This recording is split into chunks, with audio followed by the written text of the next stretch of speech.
Testing this out, seeing if it's going to work. Looks like we got the live feed going and some sounds. So, trying something new today. I'm going to just paint and talk because it's Saturday, a couple days after Thanksgiving. Got a value scale set up. I don't usually do that, but a really simple way to vary the intensity of a lot of your colors is simply to make a value scale with different grays, light to dark, and then find the value of the color you're mixing and just add a little bit of that gray to it, and it'll take down the intensity of that color.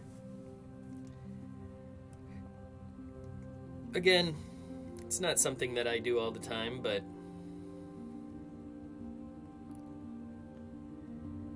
it is something that does the job.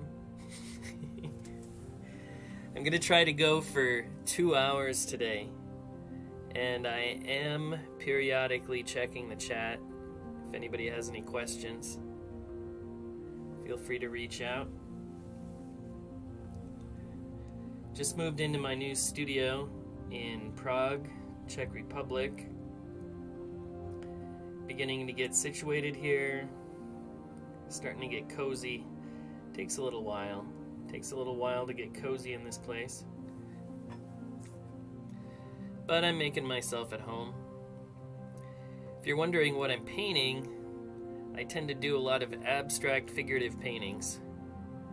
I started out at a really traditional figurative academy called the Lyme Academy of Fine Arts, which was located in Old Lyme, Connecticut. And I went there for a year before moving on. I loved it. I had great teachers there. I feel really lucky to have been able to study there. And pretty much while we were there, all you did was paint the figure, and you could paint the figure from the morning until the nighttime, every single day. I think classes started at 9, and you'd have like a painting class from 9 to 12, lunch, and then 1 to 4.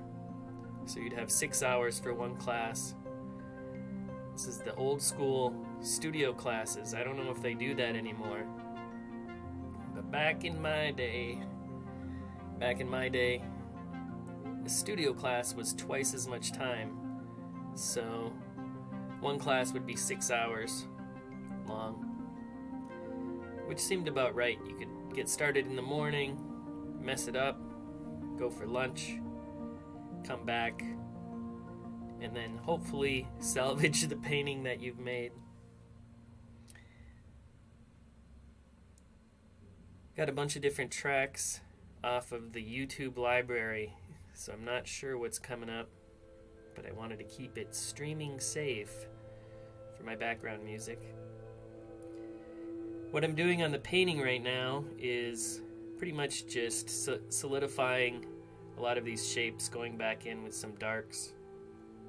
And this is kind of an old way I used to paint, and it got changed up a little bit through the years. But I don't have access to all my materials. I still need to get a compressor for an airbrush. And everything's still closed here in Czech Republic. You have to order online and then go to the shop and pick up your order. It usually takes a couple days to get stuff. I've done a couple orders, but I kept it simple and just got cad yellow, cad red, titanium white, ivory black, and phthalo blue. So getting back into the groove. Basically, I start off one day and just make a big mess, because the background oil, I like to let it dry for a couple layers. go on top of it. Just the way that the oil paint reacts on top of oil paint, I think is really nice. So these paintings always take more than one day. And in my studio, where I'm at right now, it's not the warmest studio in the world. It gets pretty chilly. Got like one of those plug-in heaters that you can activate through Wi-Fi, so that's kind of nice. So I can turn it on before I get to the studio. But it's pretty cold, and oil paint just doesn't really dry very well in the cold. So I'm finding that a lot of my paintings are taking like 6-7 days to dry. But once they do, usually it would take a day. When I was painting in Colorado, it would take 1 day for my paintings to dry because it's so dry there. And I was in a place with really serious ventilation. Speaking of which, I do paint basically with no paint thinner. And all I use is a little bit of linseed oil and mix some liquid into the linseed oil. Or you can mix some cobalt dryer into the linseed oil as well.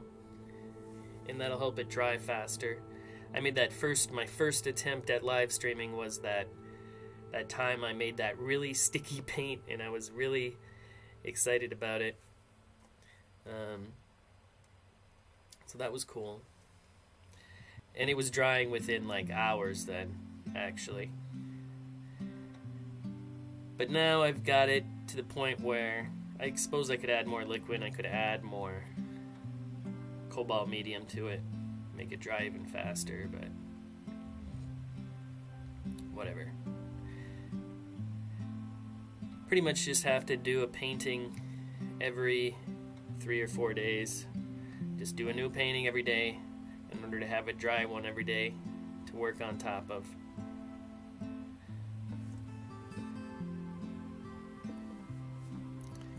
If anybody has any questions, feel free to ask. I am checking from time to time. Hello, hello, hello, everybody in the chat.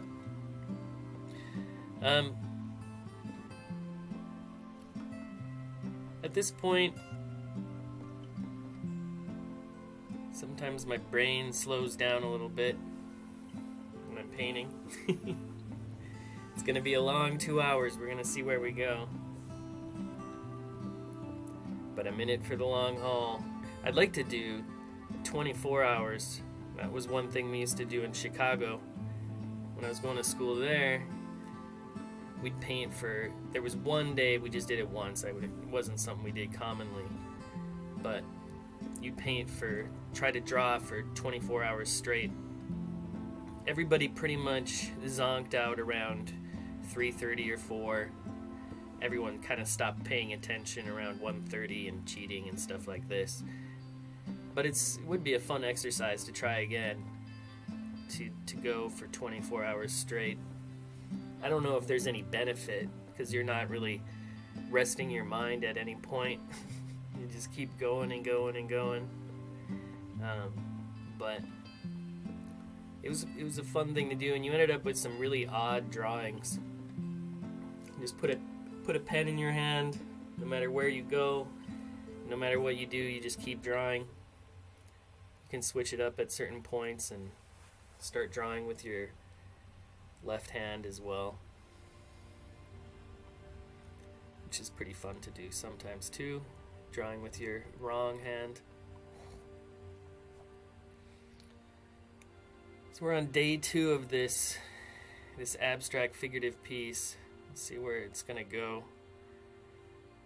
It's working with these oranges. Everything gets pretty muddy when you mess up the layer underneath it. So, trying to pull out of that mud a little bit. There's a guy, Alexander Kanevsky. If you want to check out his paintings, he's a good guy to check out. Alexander Kanevsky. He used to teach at Philadelphia Academy of Fine Arts. PAFA. And he talked about making a big mess and working your way out of it, which I kind of like a lot. Make a mess and work your way out of it. It's kind of where I'm at. I'm still at the mess stage. But just like when we look at clouds, we get to see, like, sitting on our backs, looking up at the sky, some big cumulus clouds, and a bunny rabbit goes by, and a jester head goes by, and a bear goes by. That's kind of where I'm at right now. I'm just looking at the clouds, trying to find different animals and things and stuff in them. Mainly just working with big areas of form. This painting's still gonna take more days.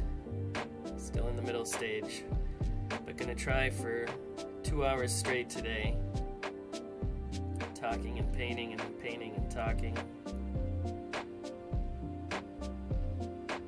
We have to all be with ourselves during this time, don't we?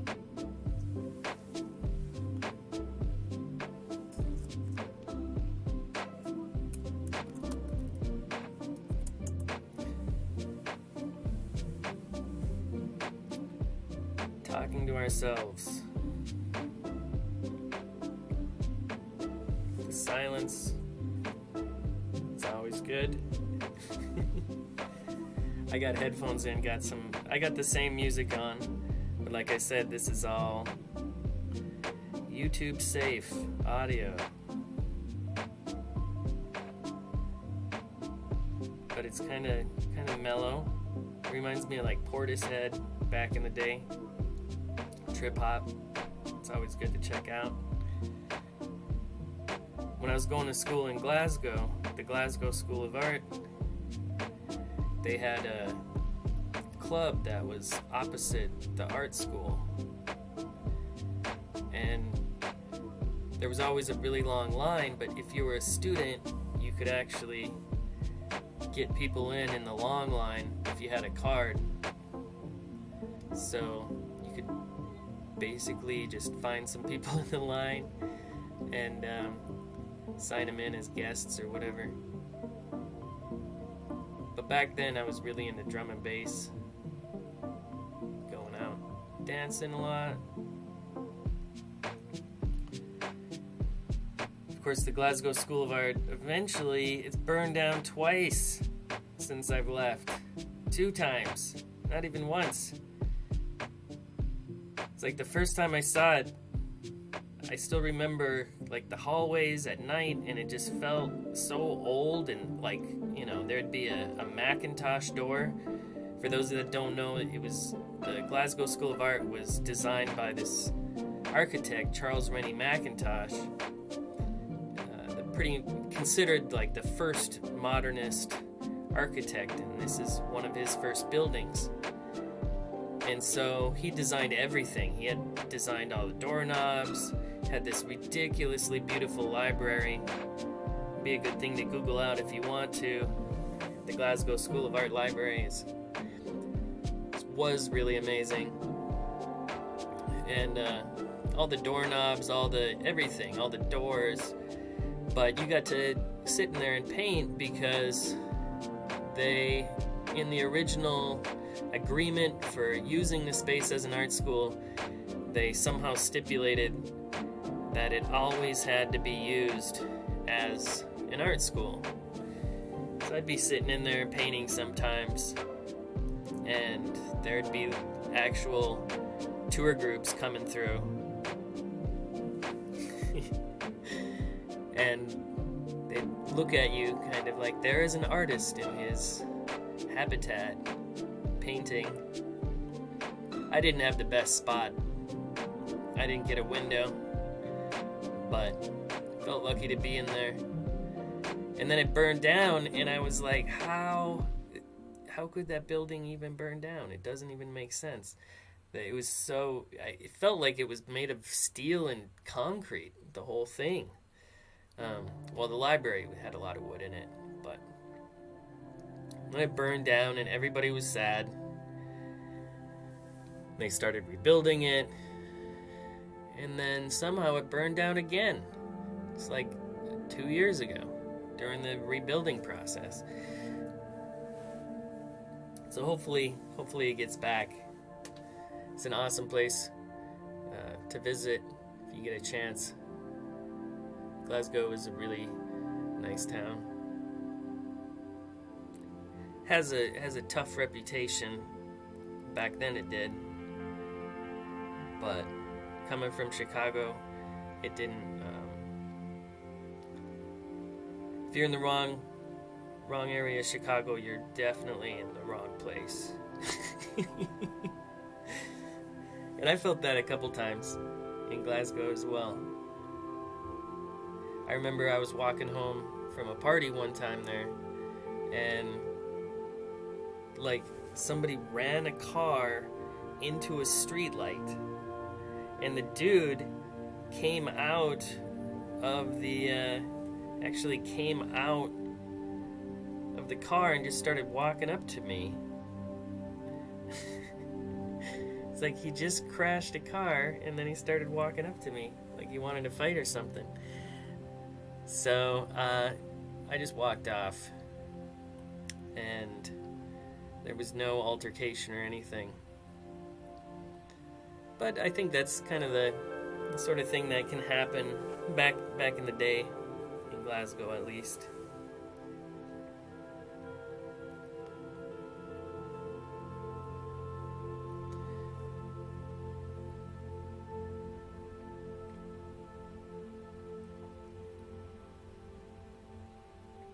I think Jenny Seville actually went there, who's a great painter to check out as well.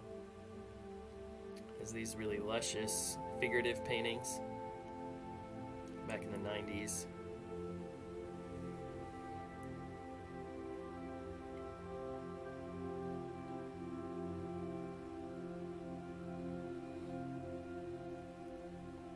So I can see a question coming up in the comments about brush strokes, and Monet, not sure if this is a topic, but I'd love to see a video on brush strokes. Monet comes to mind with his horizontal and vertical lines depending on where an object is positioned. So if you want to really look at somebody good with brush strokes, basically I would think about brush strokes the same way you think about hatching. So you want to hatch with the direction of your object. You know, if you're hatching a cylinder, you want to hatch around that cylinder. Use marks that go around that space. And so Monet, they were trying to flatten the picture plane. They really wanted to flatten the canvas. That was part of what it was about. It's part of what abstract expressionism is about too, is the flatness of the canvas itself. So Monet's like kind of, you know, vertical and horizontal marks kind of mimic the edges of that canvas, the edges of that rectangle. Whenever we see stuff that goes up the edge of the rectangle, that kind of flattens out the space a little bit. So a lot of those impressionist paintings would use those crisscross marks, which would really flatten the canvas quite a bit. I think, you know, everybody kind of falls into their own brush strokes, and it's kind of like signing your name in a way. You just keep doing it, and it gets ground into your head. I was talking a little bit yesterday about deliberate practice and making sure that, you know, when you're practicing, that you're doing so in a way that actually improves your abilities as well. So brush strokes is certainly one way you can explore that more and more. Lucian Freud, if you want to Google out Lucian Freud's self-portrait, if you want a good indication of brush strokes and how important they are to show different planes of the face. Juan Uglo is another painter, E-U-A-N, last name Uglo, U-G-L-O-W. He's a good one to look at as well. All about the planes intersecting with one another.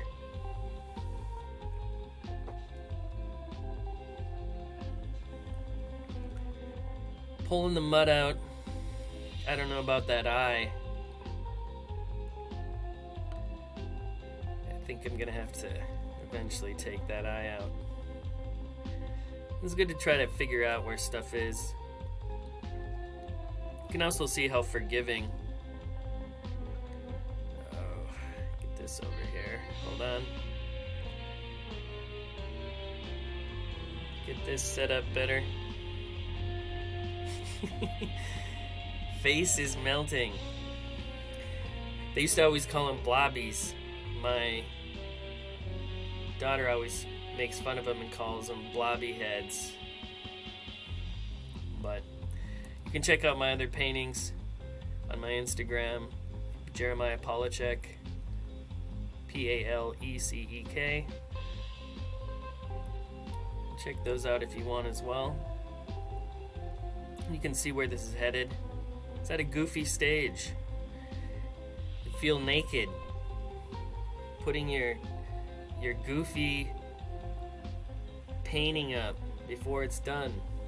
I used to hate when people would look at my paintings when they weren't finished. That was always super annoying because they'd ask you to change something and you're like, yeah, I know I have to change that. This does not look like the Queen yet. Still needs work.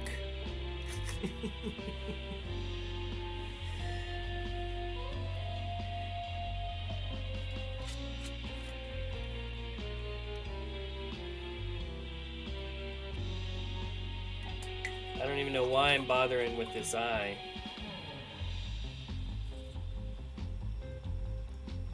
It's not gonna make it.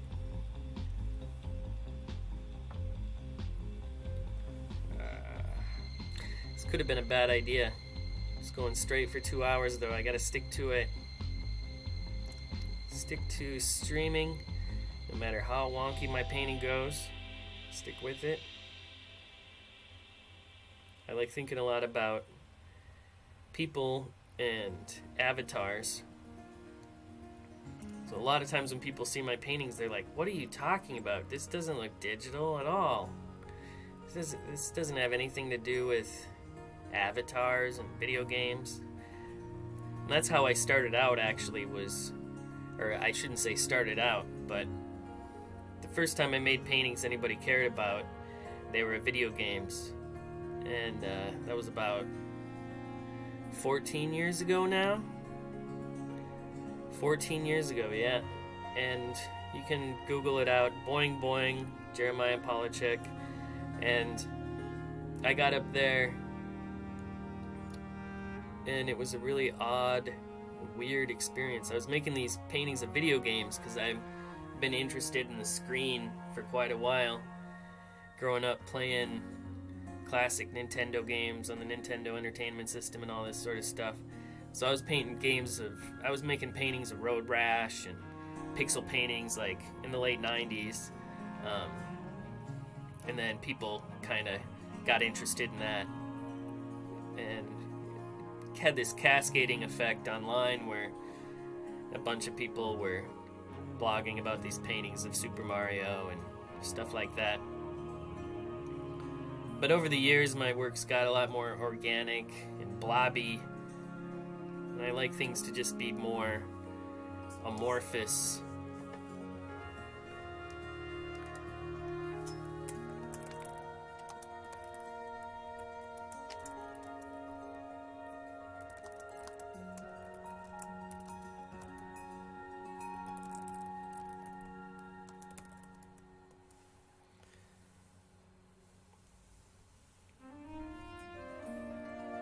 yeah, this is fun to do with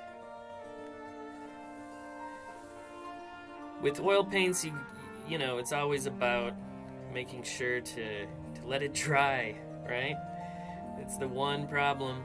Let it dry, let it dry. It takes days to dry. But I always have students that are like, I'm scared to do oils because I think they're too difficult. But really, when I first started out, I remember I painted terribly for, well, look at this painting. But I painted really terribly. I didn't understand paint at all until I got to the Lime Academy, and had Susan Stevenson was my teacher, and I think she's from Louisiana. She's got a great southern accent, regardless. But yeah, she came up to me and she was like, "Oh, sweetheart, no." And I had like lemon yellow and alizarin crimson and zinc white. It had like all transparent paints. Like all of them were transparent, and I was trying to paint with them, and I was like, why isn't this covering anything? And basically, everything's transparent. Just look at the back of your paint tube, and you'll see a little box. It has an X in it, or it'll be black, and then it's opaque. And yeah, she just told me you gotta just buy cadmium. You gotta buy cadmium yellow, you gotta buy cadmium red. And I remember seeing the price. There's a school store there, and seeing the price in the store, I was like, what? $14 for a little tube of paint? But then I started realizing that this paint actually covers when you paint with it. It was my first introduction to actually working with paint that covered, wasn't transparent.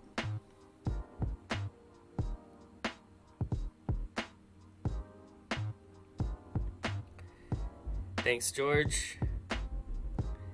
Thanks, G Putt. Rizro. If you don't paint thick and are willing to scrub out and reduce stuff, oil isn't that bad. Yeah, I don't paint too thick, actually. I have to force myself to get a little thick from time to time. But when we were learning in the early days, when I started out, basically it was all about alla prima and pretty much getting all your paint the same consistency, and no blending on your canvas.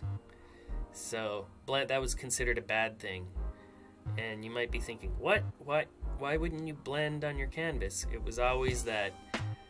This is the Stephen Sheehan method of painting, who was a teacher there as well, legendary teacher, and he was the head of the Ralph Mayer place at Yale, which is the guy who wrote that giant artist handbook.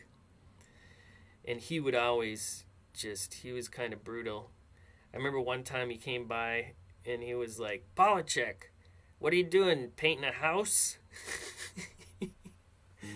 So, yeah, that would be a comment you'd get from time to time. Another time he came into school after he chopped off his thumb while making frames.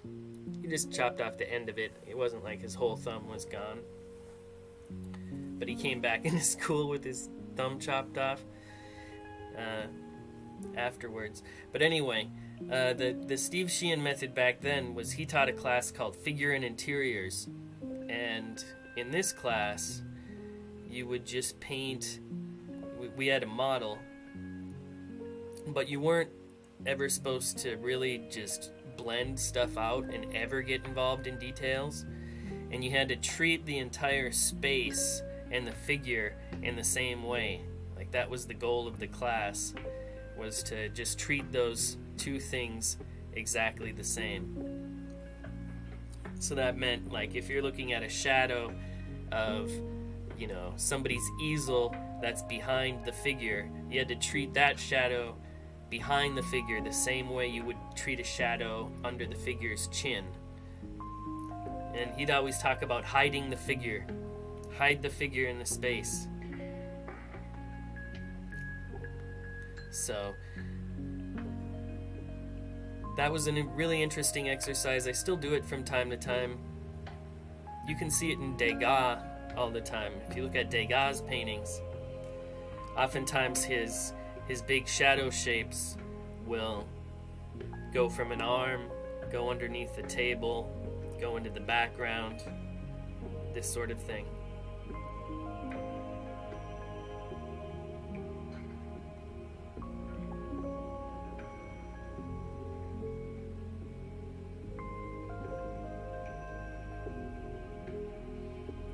Yeah, that's right, Rizro. The old never blend. I don't know what was up with that. I don't think people talk about never blending anymore. It wasn't that long ago either, where it felt like a rule. You're not supposed to blend on your canvas.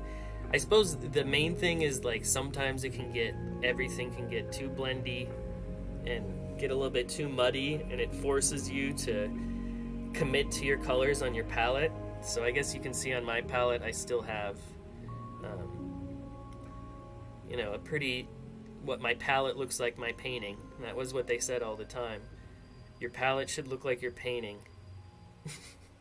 But meaning that your palette should contain all these different colors and all these color variations, all these different value variations. You should be mixing up piles of those, because at certain times you got to go back and grab stuff. So it makes sense. This is all, like, literally my first painting class. What I'm talking about with Susan Stevenson. She teaches out in California now, but she makes really cool paintings, nice plein air stuff.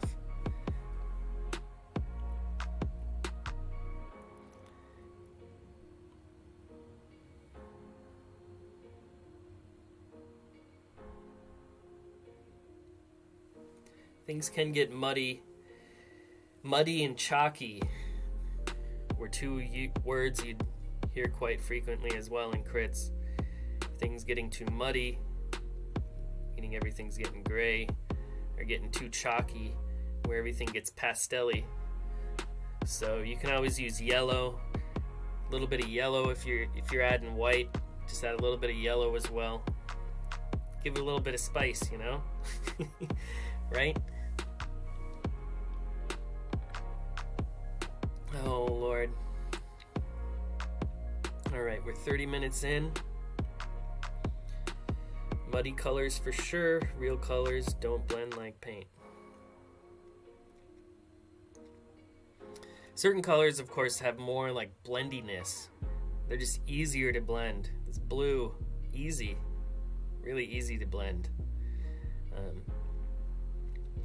Of course, you gotta just pay attention to, this is just white and blue pretty much, and I'm using the same brush for all of this. It's like a little number 6 flat, and yeah, like I was saying with blue, it might be a good one to start off with, is just doing blue and white drawings or black and white paintings. Of course, that used to be the old academy method as well, which would be first year, all you do is draw charcoal casts, black and white. Second year, you just paint in black and white. And then third year, you learn color. I don't know if anybody does that anymore. Maybe some ateliers or something. Speaking of which, as you can see, I'm in my studio, but I got a storefront studio actually, which is, it's an actual storefront in Prague, and I'm going to be teaching classes out of here. I call it the Oko Academy, and I just want to teach individually. I just want to teach one person. I got a lot of students online. I still teach through the University of Colorado online, and that's great. I love teaching online. I know we're all missing being with people during this time, of course, so maybe I'm just being romantic as well, having the idea of one student, but I've already got one. We've got one that will begin in January, and so every 2 months I'll be working with one student and do individual painting lessons with them in my studio twice a week, 3 times a week sometimes. But yeah, I was just looking a lot at the old workshop model and what actually people did when they had workshops. You know, the idea of what we have with art school today is really kind of odd, right? Because we're 30 people with one teacher, or 25 people with one teacher, or whatever. But it serves its function, and I feel super lucky, like I said, to be able to study with really people I still think about all the time. But looking back at how people used to learn painting, it was really a workshop model. That's really how people used to learn. Of course, they'd be apprenticed at like 12 or something like that. I'm not going to deal with that. But they would start when they were super young. Like you look at Raphael, of course he was with Da Vinci, right? Can't go wrong. Lucky kid. But the kid could paint from an early age, so what are you going to do? But still, you get apprenticed to Da Vinci. Come on. But yeah, you would just work with one person, and they would, I think, you know, I'm just trying this out. We'll see if it works or not. But I feel like individual painting lessons should really be a thing, the same way individual piano lessons are a thing as well, you know? You really get to sit with the teacher, even if you're doing scales on the piano. You can still just sit with the teacher and play those scales. And they can help you and give you feedback, which I think is pretty similar to this sort of thing as well.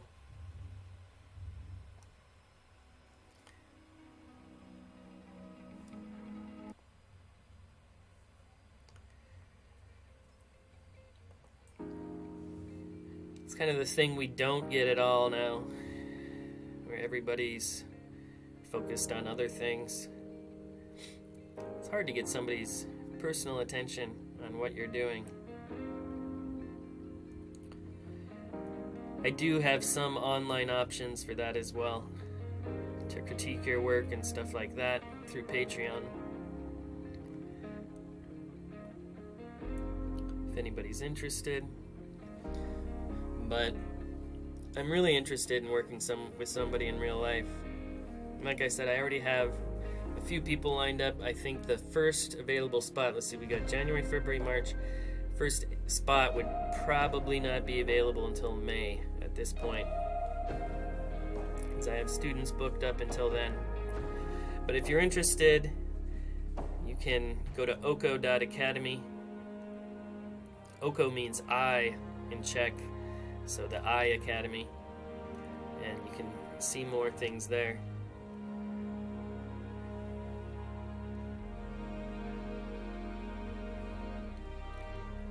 I see George is asking, are in real life art communities still a thing? Maybe ones with a common theme or movement? Yes. Odd Nerdrum. Check out Odd Nerdrums. I think he's in, I always get it mixed up.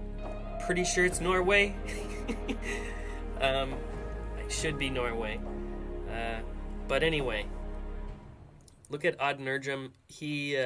There's even some videos people have made of people that have studied with Odd Nerdrum as well, and their experience there.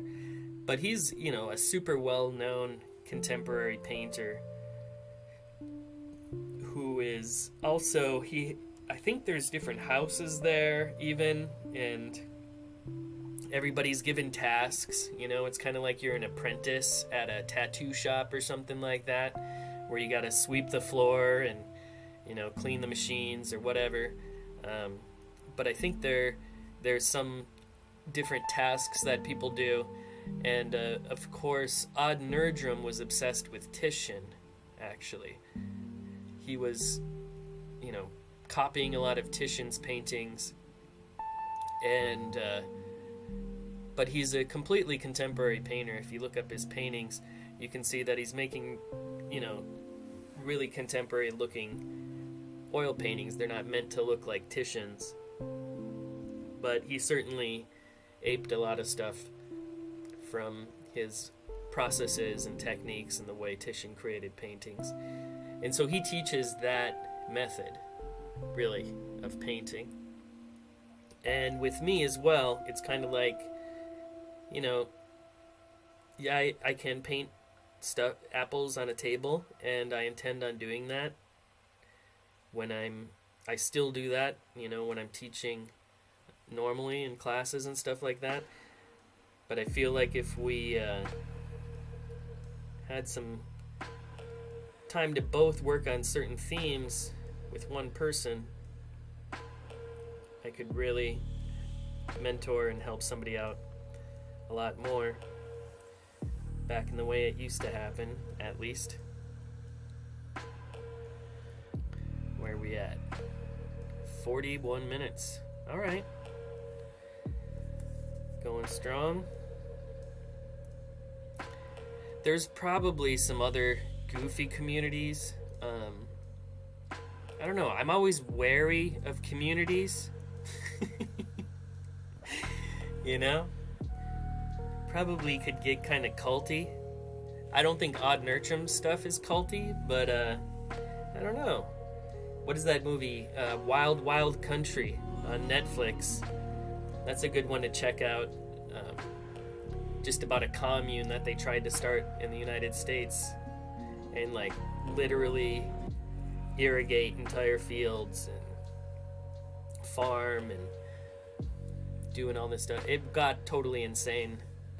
It's produced by the Duplass. Yeah, the Duplass brothers produced it, actually.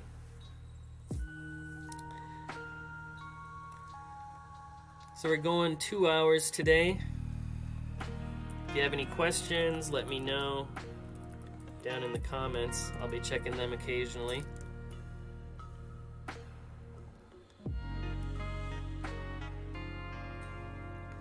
Just chipping away at this one.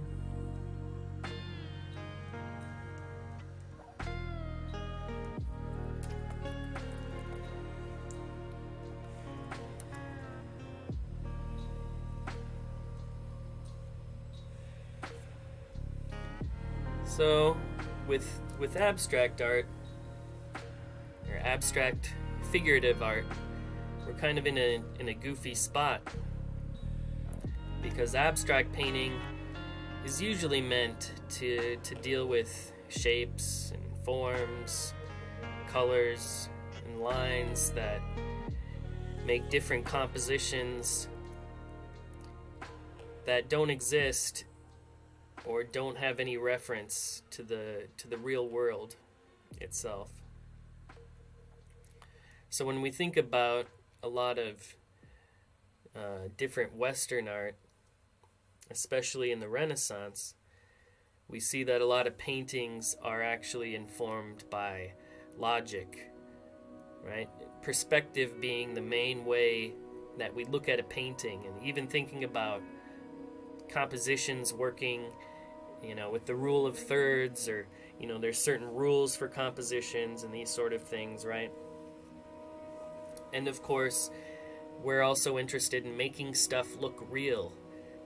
I think everybody hits a point when they're 14 years old or something like that, when they just want stuff to look real. It doesn't look real enough, right? And that's a lot about just wanting to control the picture plane and, have oil paint do what it does, really.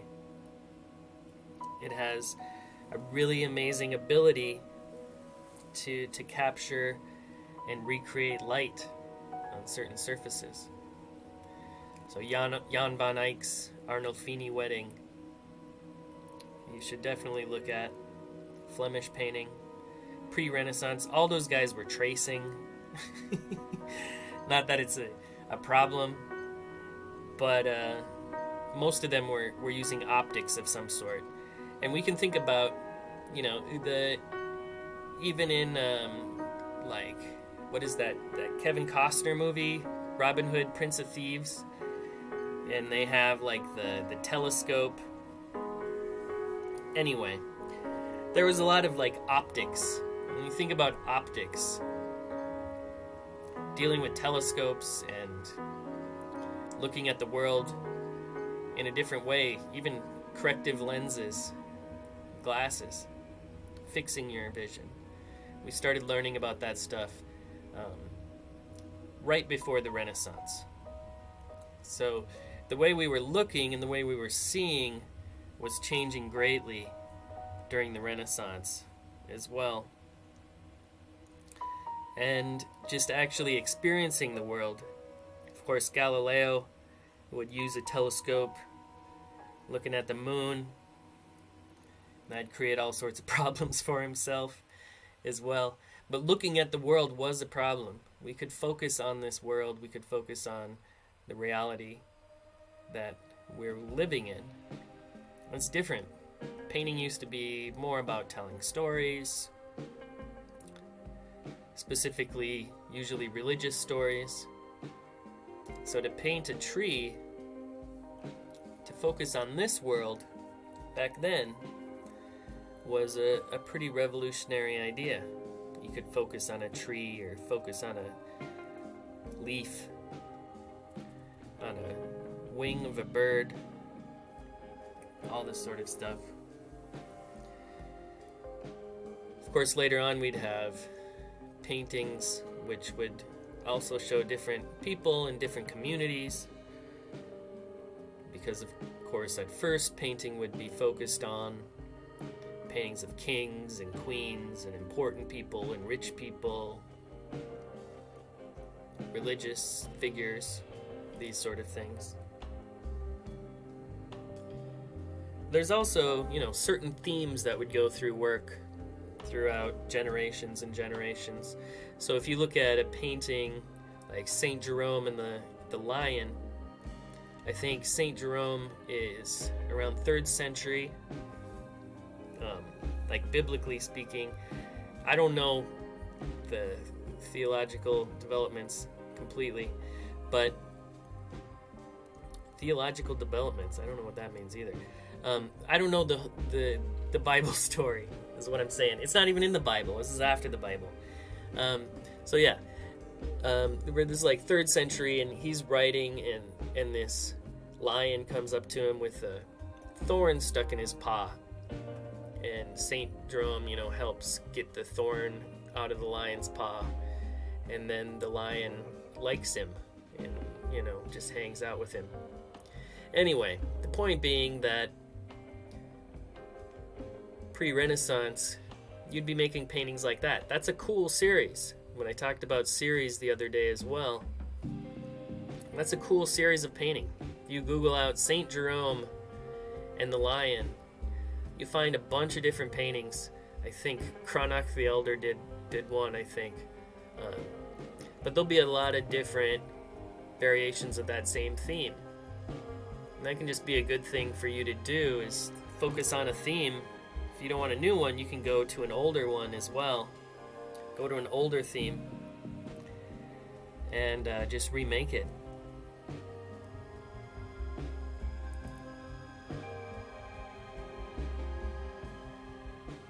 Thanks, Todd. It says, love the harmony happening in the upper right between the light gray form and the orangish thing. Yeah, it's definitely a thing. Still working out the space. You can check out my other work. My name's Jeremiah Polachek on Instagram. And kind of get an idea where these types of paintings are headed as well. It's in an in-between stage. It's a tween painting, basically, right?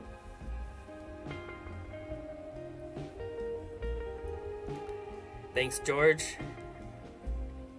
I was always thinking, like, you know, what if we had... Why is it not acceptable to have painting teachers that are like football coaches? You know, like, you're out in a field in 95-degree weather, and a football coach who is generally like the highest paid employee, any state employee in most states in the United States, at least the highest paid state employee is a football coach. And we want these football coaches basically just to yell at kids in 95-degree weather, you know, don't give up. You can do it. Come on. And I was just thinking, what if we had painting?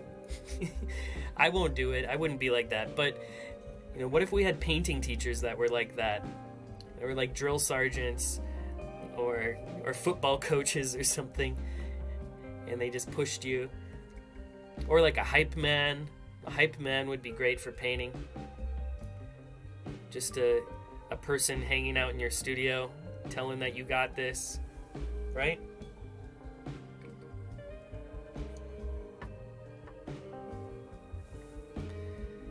So slowly closing into 1 hour. I'm gonna try to paint and talk for 2 hours is my goal today. Working up and up and up. I'd like to get to 12 hours if possible. We'll see. Like I used to do back in the day.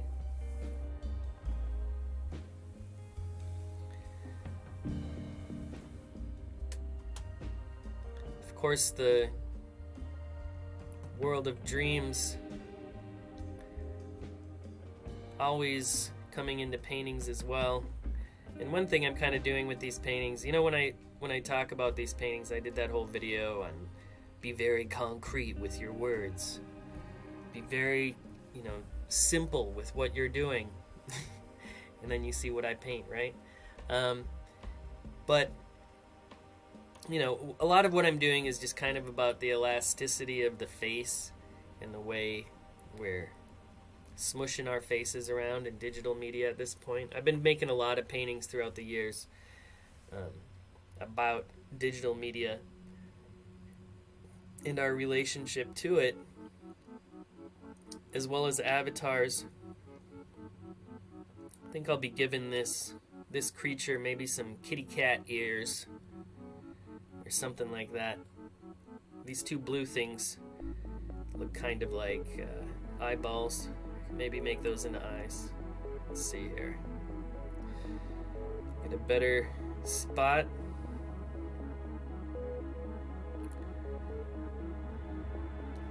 Any questions, feel free to ask.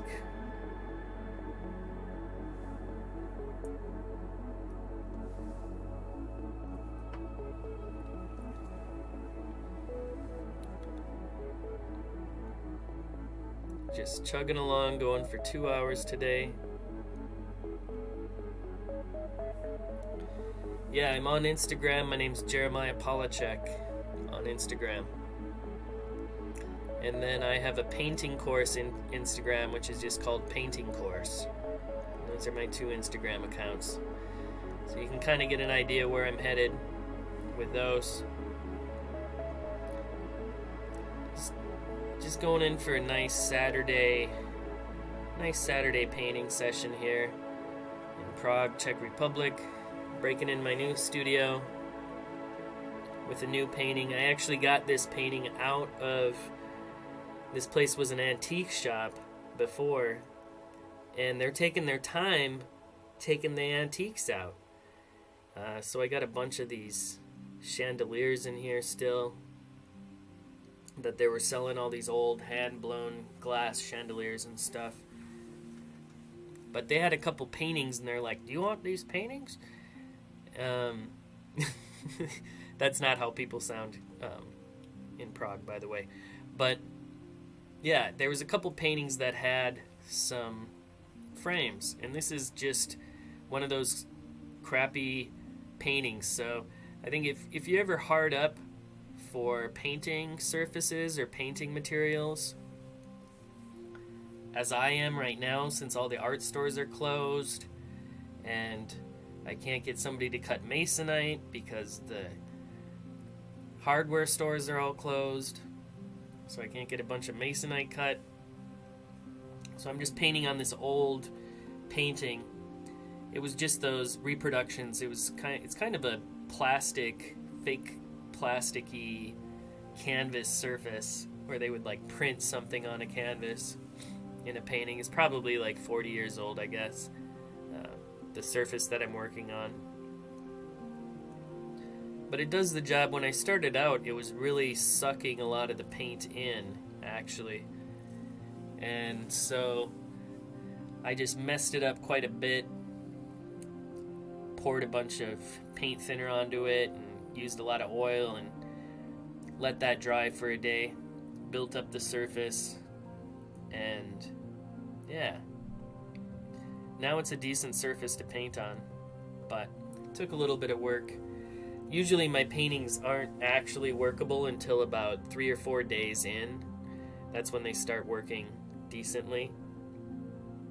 So just in terms of the paint application and how I feel comfortable with the paint.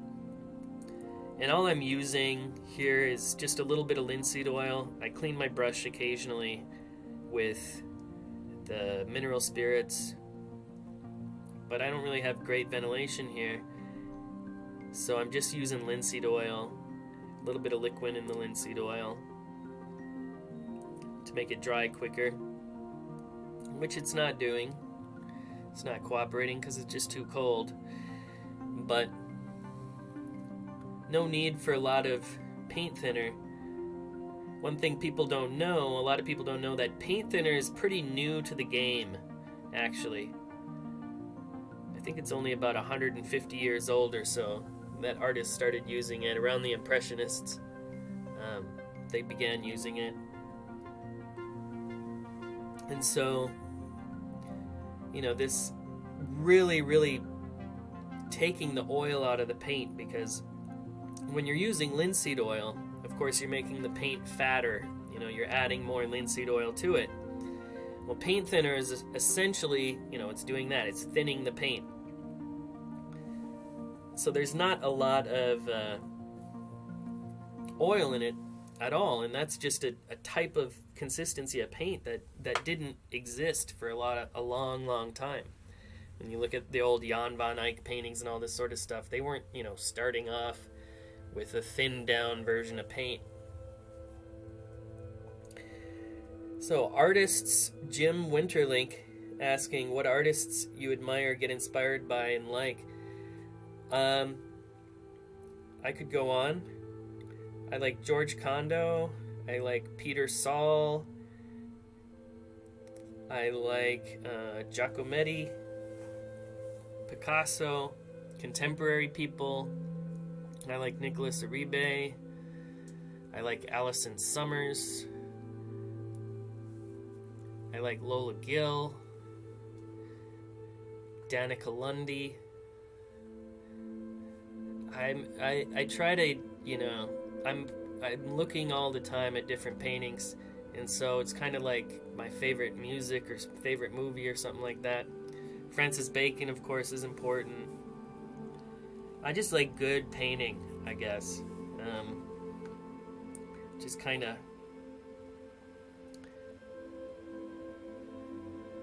a weird thing to say. It's like when people like say, I just like good music, or they always say, I like a lot of different types of music except country. No, I like country actually too, but I like a lot of different types of paintings. I like paintings that don't look anything like my paintings. I can't help, but the more I learn about artists, the more I start liking their paintings. That's like a curse of mine. Like even painters that I hated when I first started seeing them, I couldn't stand them. Fragonard and Bouguereau. when I first saw Fragonard, I thought it was like everything wrong with the world was Fragonard, pretty much. But then I kind of like learned more about him, and I'm like, okay, that's all right. I can deal with Fragonard. I never got to deal with Aang. I brought up Aang before, you know, Ingres, Angra, Aang. I never got to deal with him. Maybe I'm gonna live to regret saying that, especially on a video. But I never got to deal with him, and he, of course, was making fun of Rubens, which is not cool either. And because I really like Rubens, I can go anywhere, I guess, with paintings and my inspiration. Matthew Bollinger, he's got a great approach to painting that I like a lot. He does all figurative work. I tend to like figurative work more than anything else.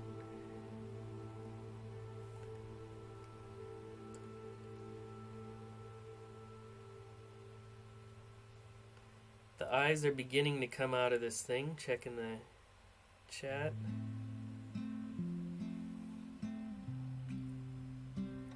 Oh, yeah. H.R. Giger.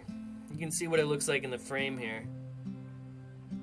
This is that cheesy gold frame. It's not a terrible frame. It's not that bad.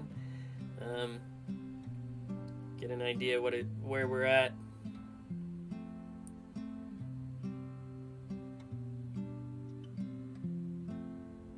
Yeah, doing all right. I guess this is my 1 hour in. Take a break. Look at it.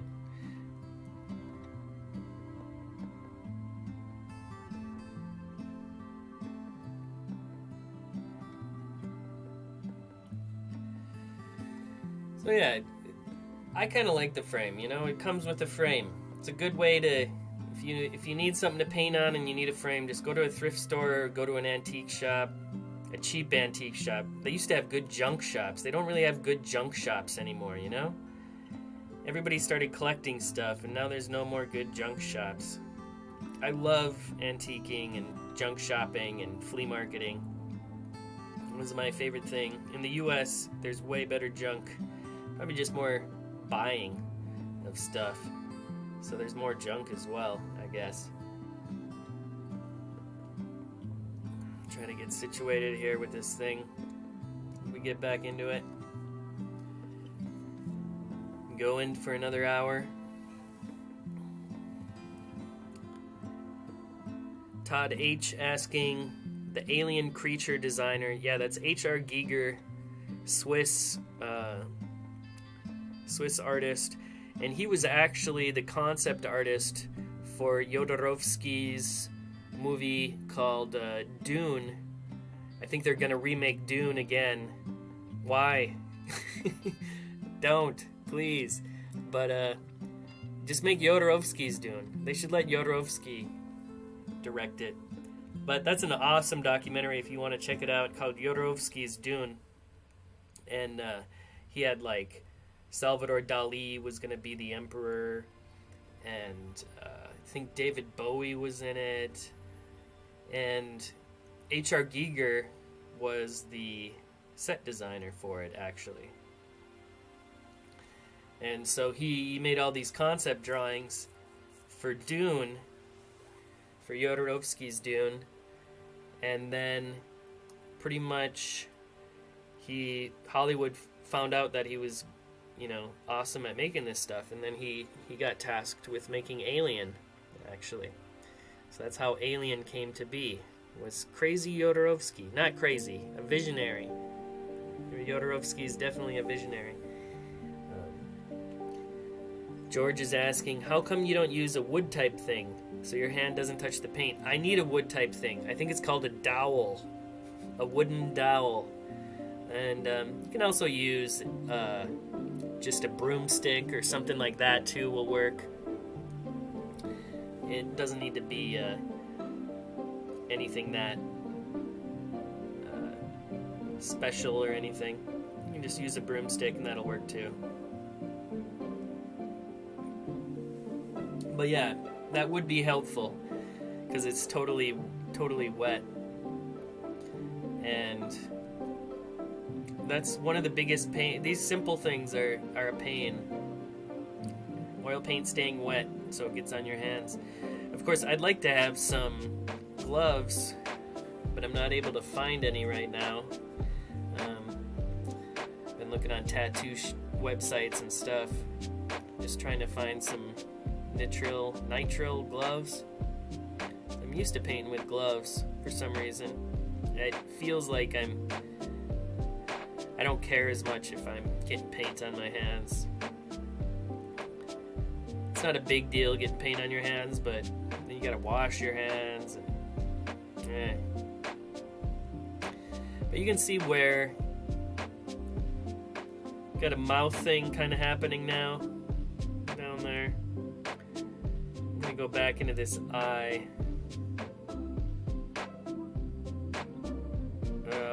Yeah, just trying to get back into that eye, pop it in.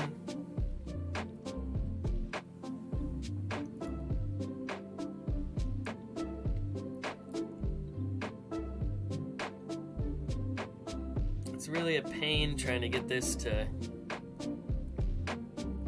just gotta really freestyle it. My wife can't stand how I hold a paintbrush, how I hold a pencil. They're very particular about how you hold pencils here in Czech Republic. They, if you don't hold a pencil properly, they basically think you're a Neanderthal.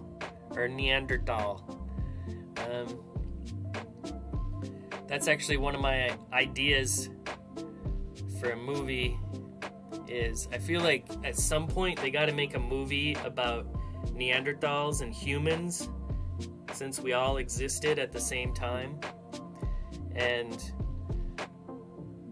we had interspecies love between humans and Neanderthals.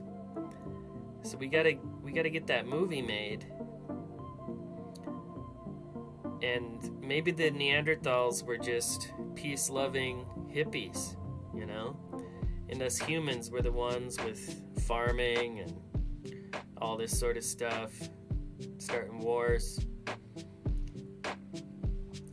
I think there's a theory actually that humans, from an evolutionary perspective, did better because they were angry apes. We got really angry and fought for stuff. So maybe the Neanderthals were just chilling. I don't know about this eye. It's gonna take another day on this eye, but I'm just gonna block it in at this point. We can go back and make it darker later after this layer dries. Okay, it's starting to come out. Something's starting to emerge from this face, this mess. Make a mess and paint your way out of it. I certainly made the mess at this point. Trying to paint my way back.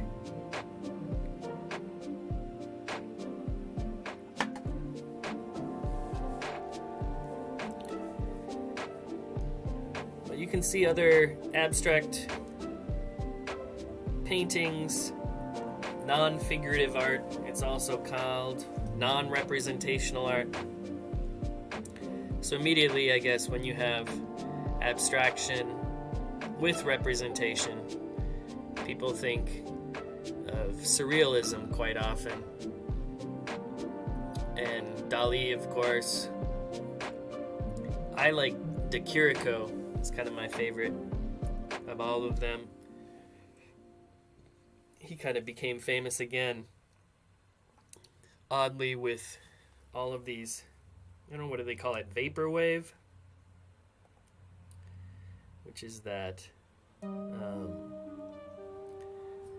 it's like a type of music and aesthetic, I guess, that got popular in Tumblr and these places like 6 years ago. But De Chirico was kind of like vaporwave in a way, because if you look at like vaporwave design, it was all about like 80s aesthetics, but with Greek statues and stuff like that. So De Chirico also had these kind of vacant landscapes when he first started off, with these statues crumbling within them. And oftentimes when we think of these big, vast landscapes, we immediately kind of go to this dream state as well, which I think is also how we think of the internet in a way. It's kind of this giant collective dream of some sort. And De Chirico was doing that 100 years ago. And then it kind of popped back up a couple years ago with vaporwave. There was a lot of criticism of vaporwave, saying that it was, frozen capitalism, that we couldn't get beyond a certain point. We're just stuck looking to the past. We want to deconstruct the present because there isn't some grand narrative holding everything together anymore. I like how it looks. I like vaporwave stuff. But I can't help but be a fan of the 80s. Growing up at that time. Speaking of which, hopefully Stranger Things comes back sooner rather than later. They've been on a break for quite a while now. George is asking, why is my phone there? I have a Bruce Hogarth eye. Look up Hogarth Dynamic Anatomy. I think he was in the 1930s or so. Hogarth is a good person to look at for anatomy stuff. And another good person to look at that from that time is called Loomis. So there's a lot of books Loomis made. Loomis, How to Draw the Head, Loomis, How to Draw the Figure, all these different Loomis drawing books that came out in the 1920s, 1930s, which was really a time when a lot of different people could just get interested in painting. So we think about kind of the democratization of paint, and what I mean by that democratization, I just mean everybody kind of gets to paint now. It's not just the famous people, or the gifted, so to speak. You can sit down on a Sunday, just go to the art store, get a canvas, get some paints. It's accessible to everybody. And that was kind of a phenomenon of the 1920s, where, of course, we had the Roaring Twenties after the Spanish flu epidemic of 1919, 1920. Of course, no relation to 2020, 100 years ago, but right? But then we had the Roaring Twenties after that. So here's to hoping we have another Roaring Twenties. Wouldn't that be awesome? I should get a suit. I could get a suit. All the girls, they had those flapper dresses and stuff. Jazz was exploding at that time. A lot of revolutionary ideas, music, art, all came out of the 1920s. And some people think part of that was a reaction to the Spanish flu, which was a major event, a major downer, kind of like we're in right now. We're in the montage part of the pandemic currently. So hopefully we come out of that side. But where was I going? Yeah, they made a bunch of artist books. Part of that cultural renaissance that occurred during the 1920s was a lot of people started getting interested in painting and drawing. And it wasn't just like, the certain people could paint and draw, like I was saying, like anybody could just go and do it. And so a lot of people were just interested in drawing, a lot of people were interested in poetry, music, you know, breaking down boundaries. And that's why a lot of these books were made. So if you look at Loomis, the Loomis books, they're actually really good though. They still use them a lot with concept art and people that want to learn concept art and these sort of things. They're actually still used quite frequently just because they use the primitive shapes. You know, they use the basic sphere, the cube, the cylinder, pyramid, all these sorts of things. And yeah, check them out if you can. Loomis, How to Draw the Head. I think it's even called, yeah, How to Draw Portraits, How to Draw Hands, all those sort of things. See, Todd is saying FM Attack out of Canada is a good new wave vaporwave band. I'll check them out.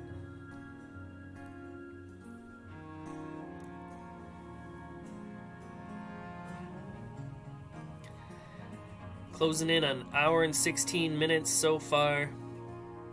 Committed to 2 hours. Hopefully make it. Chugging along. Never know what's going to happen in these sorts of paintings. Gonna have to go for the pinky move here. Going for the pinky move. Yo. See how that works. Good old pinky move.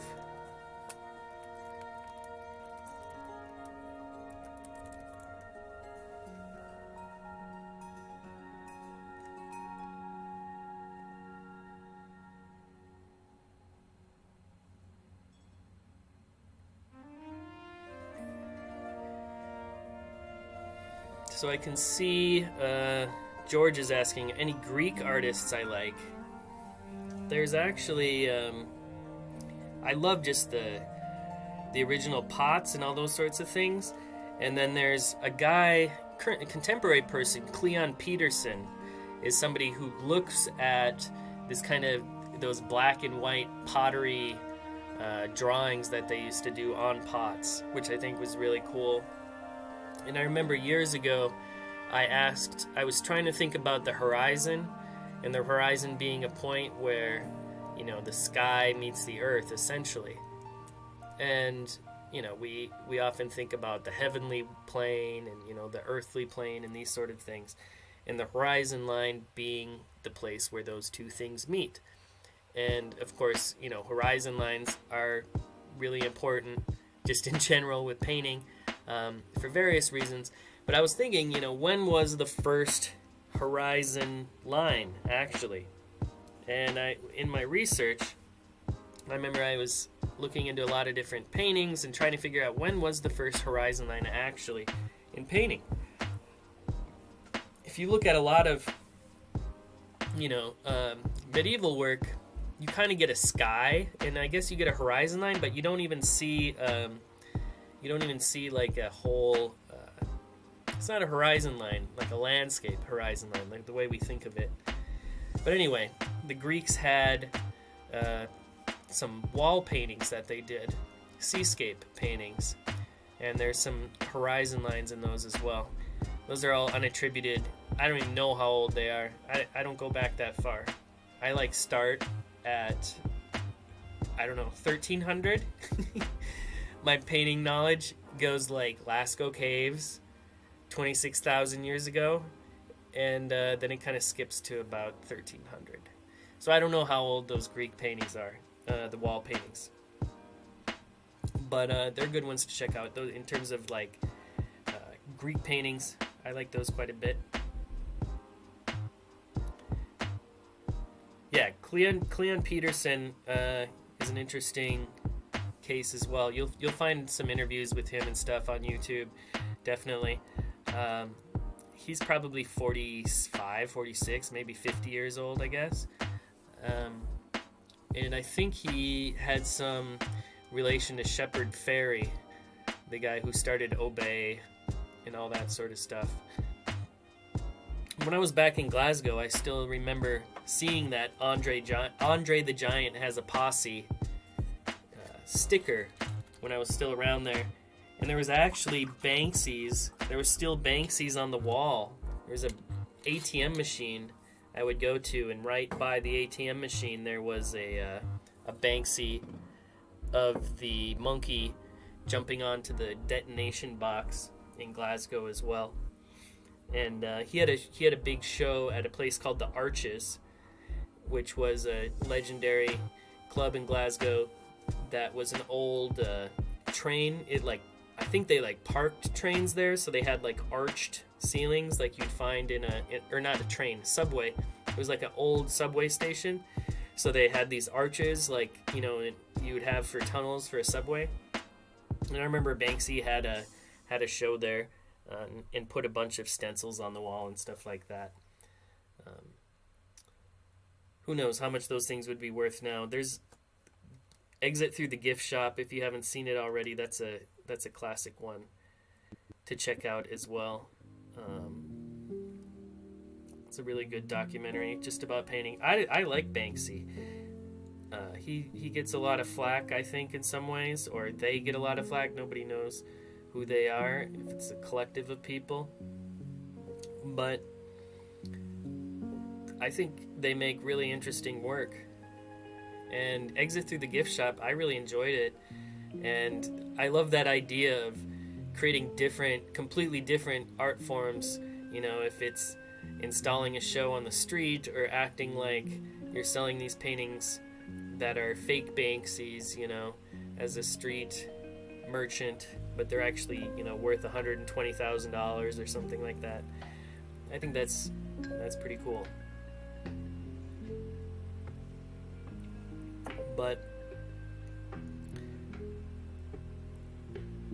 Cleon Peterson and Shepard Fairey somehow helped him out. The thing I have with Shepard Fairey is being a fan of 80s movies. And if anybody doesn't know this, the whole obey thing comes from John Carpenter's movie called They Live, which came out in 1988. And so if you see all the obey stuff everywhere. If you want to see where obey came from, it's directly lifted.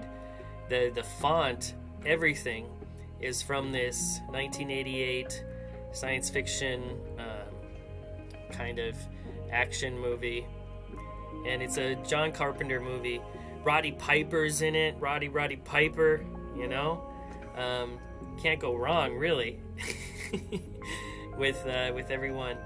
If you got Roddy Piper, I mean, come on. So, Meg Foster's in it as well.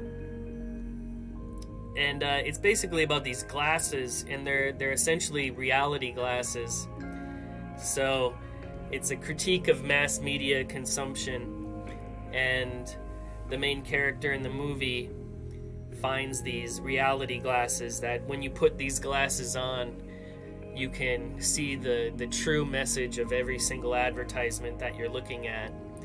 And so the person puts them on, and then they look up at a billboard, and it says reproduce. And he looks at one billboard, and then it just says obey. And that's where Shepard Fairey got the whole obey thing. It's directly lifted from that film, but it's a classic. I can't help but just love the old 80s films. And Roddy Piper. What was that other one he was in? Can't remember. He was like a frog. There was these giant frogs and stuff like that. Hell Comes to Frogtown. That's what it's called. And I think it came out around the same time as They Live did. But yeah, Hell Comes to Frogtown. It's a really, really weird movie where Roddy Piper plays he's like one of the last men in this world full of women. And I don't even know what his quest is, but he has to fight all these giant frog creatures in a post-apocalyptic landscape. So that's another good one to check out. if you got the time. I go deep into 80s movies. I just can't help it.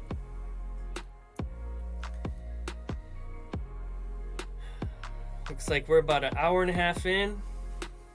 Still doing all right, going strong.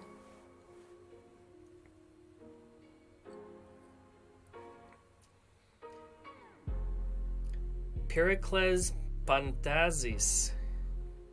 Okay, I don't know that painter. The Greek painter George is mentioning here. Todd H has seen. I'm not sure if it's Frog Goes to Helltown or They Live. I'm just getting caught up with the chat here. But going back to practical effects, I mean, everything's digital now, and now with painting, I think really part of the desire for painting is to get away from the digital. I really do, and I think people's desire for these things. I teach a lot of students that are involved with video, and they use sensors to create these large immersive installations, and using Oculus and augmented reality and all this sort of stuff to create these installations and stuff like that. And every time they get to my drawing class, they would always just say, like, oh, finally, I don't have to stare at a screen. It was just a relief. So I'm happy to be that relief. Painting is kind of like analog records in my mind, really, because there's no reason for us to listen to records on a record player, You can just play Spotify or whatever. But for some reason, we still like the way a record feels. We like the way the case feels in our hands. We like putting the record on the record player and cleaning it off, hearing the crackles, knowing that something physical is happening with the record player. There's an actual needle going into a groove, which is vibrating, making a sound, going through a speaker. And we still like all that stuff for some reason. It's just, we can't help it. We're humans. Who knows, maybe in 100 years, somebody will see this video and think it's ridiculous that we're hanging on to these ancient ways of painting, or maybe these ancient ways of expressing ourselves just aren't going to ever go away. Painting still resonates. Painting still resonates with a lot of people. And no matter how much people want it to go away, it just keeps coming back. It just doesn't go away. They were saying painting is dead back in the 1960s. Like 60 years ago. It's still going strong. So for some reason, people still just love painting, and I love the wall. I think the wall is great. There's a joke, a sculpture joke, which is, what is a sculpture, basically? And it's what you back into when you're trying to see a painting in a museum, is the punchline. Sorry, a little bit of a dad joke there. But there's some truth to it, because the wall is great. Everybody's got a wall. Everybody's got a wall. Anybody, a wall is a great space for showing work. And you got a wall in your house. You got walls in museums. What's a museum? It's just a bunch of walls, really. There's some place to put some sculptures. I don't know. I just don't pay much attention to sculpture, actually. But essentially, museums are just walls. And we got walls in our houses, too. So painting is kind of an equal opportunity art form.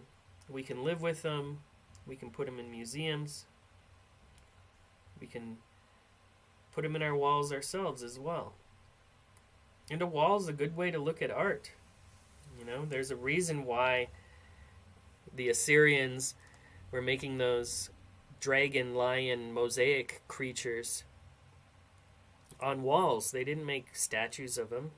Maybe they did as well, but they put them on the walls. So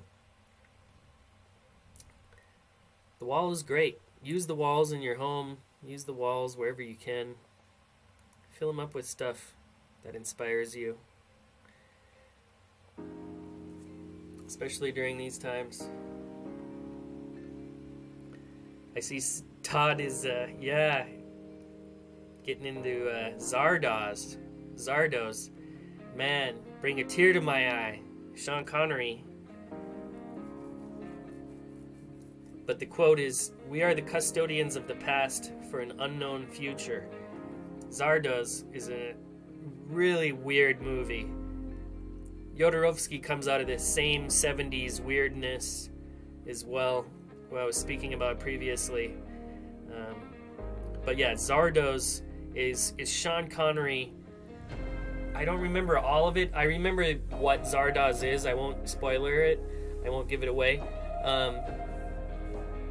But I remember it was something about all these guns were like pouring out of this giant sculpture's mouths, and they were giving all these guns to these kind of future primitive types of people. And Sean Connery is in like his underwear and a leotard, like a leather leotard of some sort. He looks great. It's my favorite. It's like one of my favorite Sean Connery movies. Is Zardoz or Zardos. Such an awesome film. And I love those movies because, you know, they were really something that we don't really have now, where everything is so planned. All these people planning stuff so much with every single film. Exactly, you know, there's thousands and thousands of people working on Aquaman or whatever it is.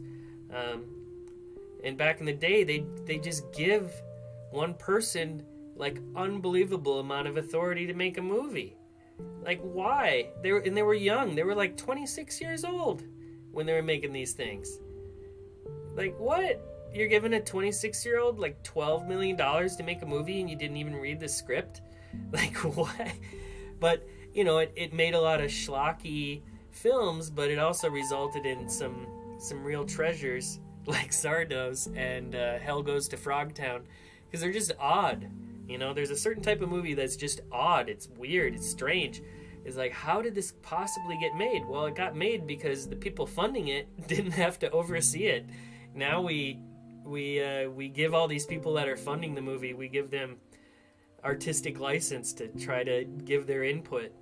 I think we should go back to, okay, you're the rich person, you're giving the money. All right, well, the director is the only person that gets to count.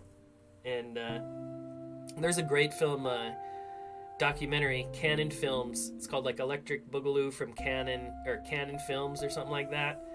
And it's all about that style of filmmaking. Golan Globus were the two producers who would make all these different movies. And they really made the movies without even knowing what they were making. You know, sometimes they would fund a movie, they would go watch another movie that they thought they funded, and then they would be upset that it wasn't the movie that they thought they funded. So they had like no connection to the movies that they were funding at all, which gave the people making them a lot of artistic license as well. So oversight, I don't know, oversight with artists, not always the best thing. But there's always the argument, you know, that artists have always been commercial artists, right? That like Michelangelo had to work for the Catholic Church in order to make the Sistine Chapel. And that's kind of true in a way, I guess. It's kind of true. But at the same time, artists kind of consistently fought against those things, and I think we're kind of in a situation now where people are just more than happy to work with whatever, Fabergé or something like that, and just be like, okay, I'll change whatever you need because I get money. I would probably do the same thing. I'm not blaming them, you know. It's just the age we live in. We previously had these solitary individuals who were considered geniuses. They might have been geniuses. You know, I don't like the idea that genius doesn't exist. That really annoys me. I don't think I'm a genius. I know I'm not a genius. I remember, like, growing up, being annoyed. When I was like 9 years old, I remember being annoyed that I wasn't a prodigy. You know? And so, a lot of people now, you'll hear in art school all the time that genius is this idea which is perpetuated that, you know, one person is the best artist, right? And they want to put forth this idea that, oh, there's many artists, and maybe we shouldn't just be focusing on one individual because there's a lot of people that are good at stuff. And I don't know, man. I don't know. I think if we look at, have you seen prodigies? Have you seen those kids that are like 9? You know, what's that girl's name? Alma Deutscher. Look up her, Alma Deutscher. Look up the video of her playing piano.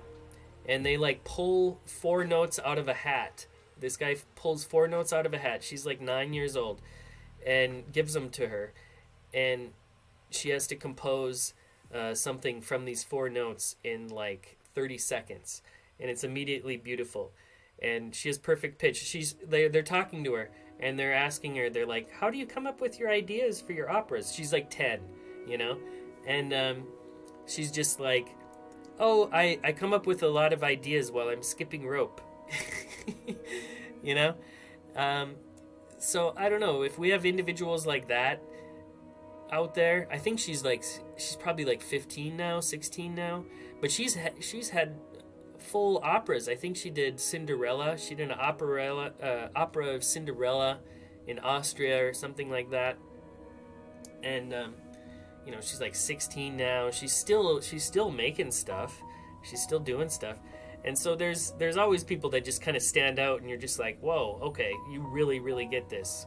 Like, you truly have a gift of some sort. The rest of us just have to slog through life and do our 10,000 hours. You know, there are some gifts, I think, that people get occasionally. That doesn't mean not everyone can learn how to paint and not everyone can learn how to draw, but there's certain people that do those 10,000 hours really, really early in life. If we're talking about Picasso, of course, you know, had his uncle was working at an art school and drawing pigeons all the time. His uncle was known as this amazing pigeon painter, actually. And so he would just draw pigeons nonstop. And Picasso, if you look at the earliest Picasso, I bet if you Google out early Picasso, you'll probably find some pigeon drawings.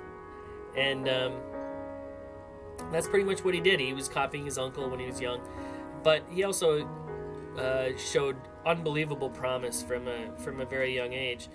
And you look at the paintings Picasso, he did one painting called Communion. So Google out Picasso Communion. He did that when he was like 14 years old, oil painting. So, you know, he learned this very realistic technique at a very young age. So by the time he was 20, he could just take that apart completely and, you know, go into his blue period. Of course, Picasso was kind of the rebel. Matisse was the quiet one. You always got to pick, you know, who you like more, Picasso or Matisse. Are you more Picasso or Matisse? And I'm definitely more Picasso.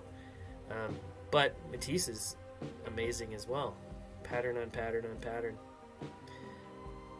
Another fun fact about Picasso's blue period I heard the other day. I don't know how true it is, but whenever I play Counter-Strike all the time, because I just play one map on Counter-Strike. That's my only game I play.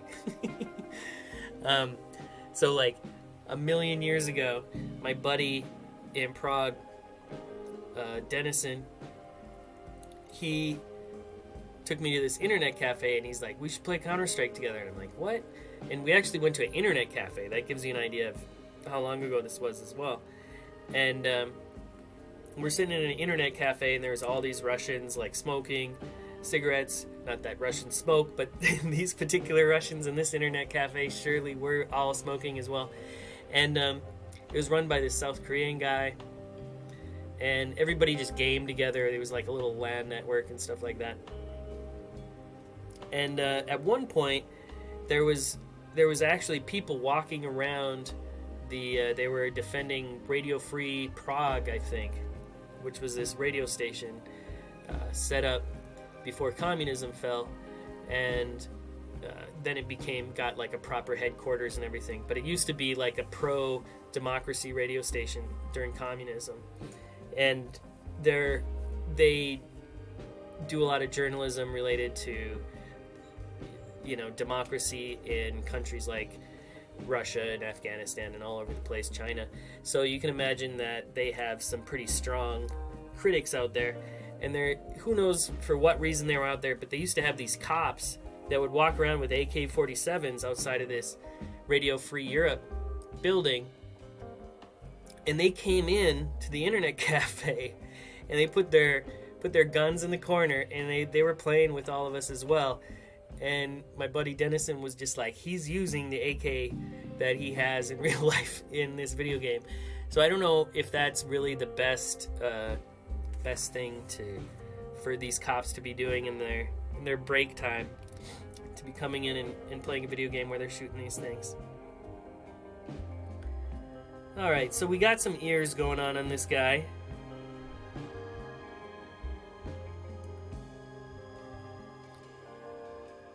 Starting to make little cat ears. I'm noticing, like, through the display, my reds aren't really coming through, which is kind of odd. But it goes to show just how much paint changes when we look at it through a screen, I guess. When we're looking at it through a screen compared to when we're looking at it in the real world. Changes quite a bit, actually.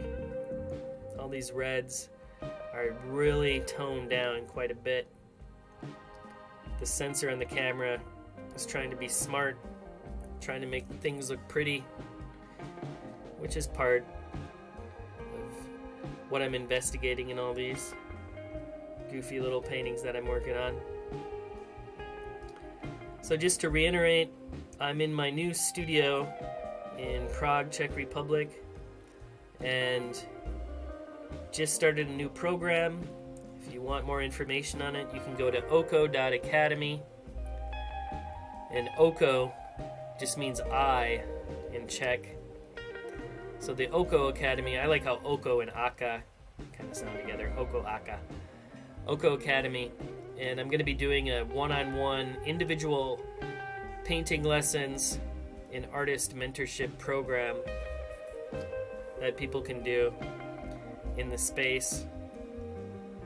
Trying to get back to basics, get back to workshop models of painting and drawing and all these sorts of things. I know we're all spread out, so it's tough to travel.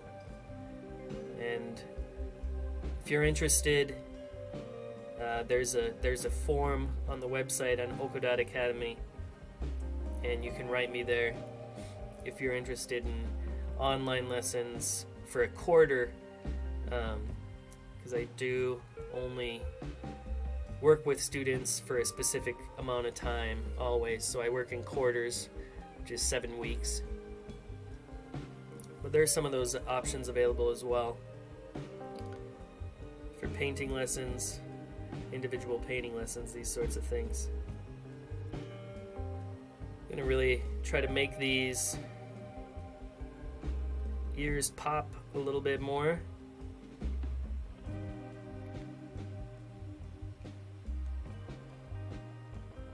We're always putting ears on ourselves now in the age of furries. Hopefully with augmented reality. I was thinking one day, maybe we'll all have like some glasses. We're looking at the world and everybody will have like some different filter on their face. And they'll have their avatar that you can see. So I'll look out at my classroom and it'll be like a gerbil head and a pirate and an alien creature. Who knows if I'll be able to deal with humans. But I'm holding out. I'm holding out to deal with humans in real life, hopefully. closing in. If anybody has any questions, let me know. I'm going to go about 15 more minutes, then I'm going to need to take a break for a while. But I want to keep doing these. I'm painting anyway, and I can definitely talk anyway, so kind of enjoy the challenge of setting a certain amount of time to paint.